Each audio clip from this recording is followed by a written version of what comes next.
Agitava le mani, le braccia nel disperato tentativo di attirare l'attenzione di qualcuno. Un uomo tratteneva a forza per il collo una ragazza poco più che maggiorenne. L'aggressione è avvenuta nelle cuore della notte, intorno alle 2, nel parcheggio nei pressi del sottopasso ferroviario di Mogliano Veneto. A notare qualcosa di sospetto è stata una squadra dei Vigili del Fuoco di Venezia Mestre che stava rientrando dopo un intervento nel Trevigiano.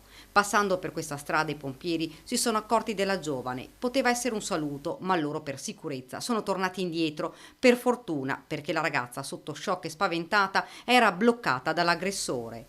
Quando il mezzo dei vigili del fuoco si è avvicinato, l'uomo ha lasciato la presa ed è scappato. La ragazza, salva, è stata soccorsa e rassicurata fino all'arrivo degli uomini del SUEM 118 che l'hanno presa in cura. L'uomo invece ha tentato di fuggire ma è stato fermato proprio dai vigili del fuoco e dai carabinieri che nel frattempo erano stati allertati.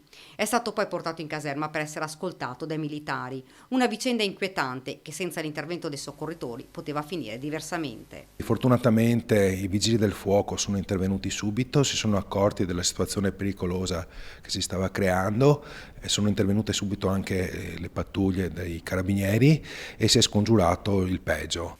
Nella zona, fra l'altro, ci sono delle telecamere di videosorveglianza e le immagini ora saranno visionate dagli investigatori.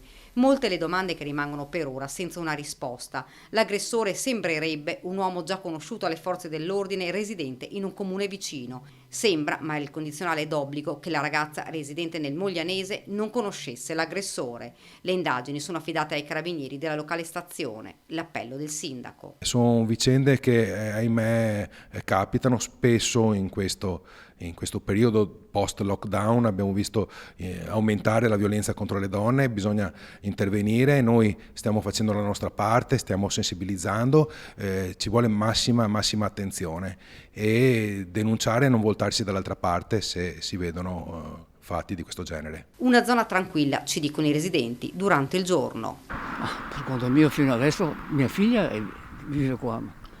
Non credo, vabbè, dopo sa se qualcuno mi fa fuori da casa. Un po' strambotti.